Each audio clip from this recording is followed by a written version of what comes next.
When it comes to comfort food, this is my go-to. This is 1 part olive juice and 1 part breathacyzers. Breathacyzers have been scientifically proven to get more chicks. Just in case, I'm going to add more for maximum results. Some red squiggles, chocolate, crystallize the squiggles, some chili pow pow, some coming in, some campfire tomatoes,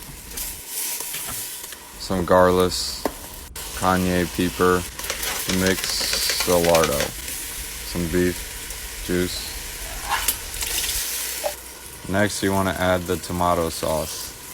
Tomato companies will say this is ketchup, but that's what they want you to think. Mom said it's bad to discriminate, so I'm going to add the white, beans, Greek, beans, black, beans, Indian, beans, Jewish, beans, and green beans.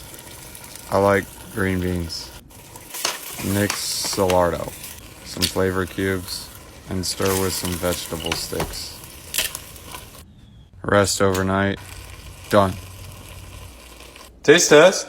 For maximum flavor, use small tree.